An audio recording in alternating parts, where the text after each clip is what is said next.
اب social media پہ ایک شخص ہے انجینئر محمد علی مرزا، وہ کہتا ہے کہ تم نے بہت زیادہ ابے بنائے ہوئے ہیں، بہت زیادہ ابے بنائے ہوئے ہیں۔ ایک ابے کا نام حنفی، شافی، مالکی، حنبلی، چشتی، قادری، سہروردی، یہ تمہارے ابے ہیں، یہ تم نے ابے بنائے ہوئے ہیں۔ یہ اس کی زبان ہے اور اس کا یہ اعتراض ہے۔ جب بندہ کسی کی بات کو تسلیم نہ کرے تو اس کی 3 وجہ ہوتی ہیں۔ نمبر 1 کم علمی ہوتی ہے، نمبر 2 کم عقلی ہوتی ہے، نمبر 3 اگر علم بھی ہو عقل بھی ہو پھر بات نہ مانے تو پھر ضد ہوتی ہے۔ یہ 3 چیزیں ہوتی ہیں جس کی وجہ سے بندہ کوئی بات نہیں مانتا۔ سب سے پہلے ہم تو یہ سمجھیں کہ ہم اپنے دین کی اساس اور بنیاد اللہ رب العزت پہ ایمان لانا اور نبی علیہ الصلوۃ والسلام کی مبارک نبوت پہ ایمان لانا، ہم اس کو اپنی ایمان کی بنیاد سمجھتے ہیں۔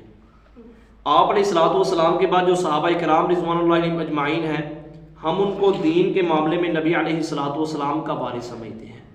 صحابہ کرام رضوان اللہ تعالیٰ علیہم اجمعین نے آگے دین پھیلایا اور یہ دین قربانیوں کے ساتھ یہ چلتا چلتا یہ سلسلہ آج ہم تک پہنچا۔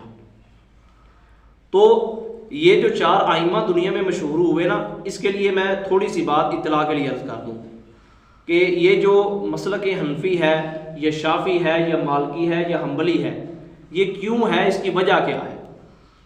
یاد رکھیں کہ ایسے بہت سے مسائل ہیں کہ جن کا واضح طور پہ حل قرآن و حدیث میں موجود نہیں ہے۔ مثلا میں آپ سے مختصر سا بڑا آسان، کوئی بندہ سجدے میں جاتا ہے، سجدے میں جب جاتا ہے تو وہاں تسبیح پڑھنی ہوتی ہے۔ اگر کوئی بندہ تسبیح نہیں پڑھتا تو اس کی نماز ہو جائے گی یا نہیں ہوگی؟ اس کی نماز ہو جائے گی یا نہیں ہوگی؟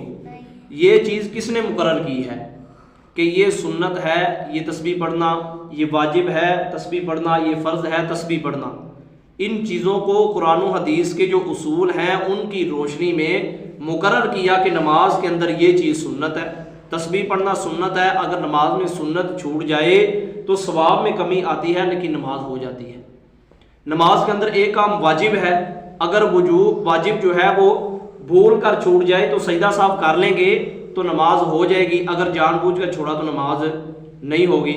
اسی طرح فرض واجب یہ نماز کے اندر مقرر کیے، یہ مجتہدین کا کام ہوتا ہے۔